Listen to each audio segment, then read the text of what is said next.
शरीर को जीवन जितना आवश्यक है, नींद उतनी ही आवश्यक है। निद्रा, झोप बहुत आवश्यक है। झोप, और अगर झोप अच्छी नहीं है तो कम से कम शरीर में 50 रोग होते हैं, अगर झोप अच्छी नहीं है। जिनको भी अच्छी झोप नहीं है उनको सबसे पहला रोग शुरू होता है डोके दुखना, आंख दुखना, मांडी दुखना, कंधे दुखना, और जास्ती दिन झोप अच्छी नहीं आएगी तो और भी खतरनाक रोग होते हैं।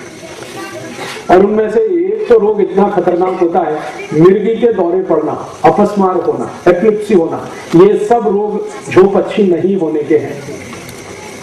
तो आयुर्वेद ये कहता है कि जीवन इतना अच्छा, झोप उतनी अच्छी, झोप भी अच्छी होनी चाहिए। आप बोलेंगे अच्छी झोप कितनी होनी चाहिए?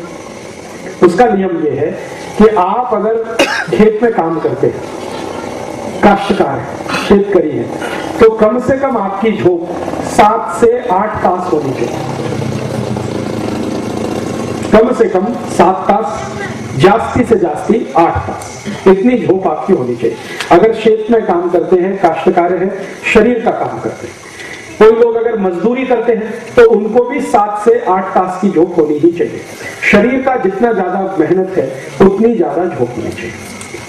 और अगर खाली मानसिक काम करते हैं, दिमाग का काम करते हैं, पेन चलाते हैं, कागज पर लिखते हैं, जैसे बैंक में आप काम करते हैं, बैंक में शरीर का तो कुछ काम नहीं है, कुर्सी पर बैठे, मेज पर रजिस्टर, उसमें लिखना।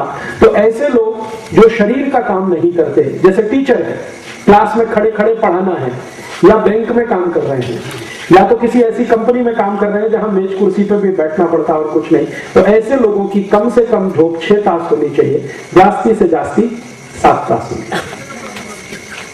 माने किसी भी स्थिति में 6 तास की झोप तो होनी ही चाहिए और जास्ती से जास्ती 8 तास की होनी चाहिए। ये किसके लिए है? बड़े लोगों के लिए। बड़े लोगों से मतलब जिनकी उम्र 60-70 साल से लेकर 25-30 साल के बीच में, उनके लिए।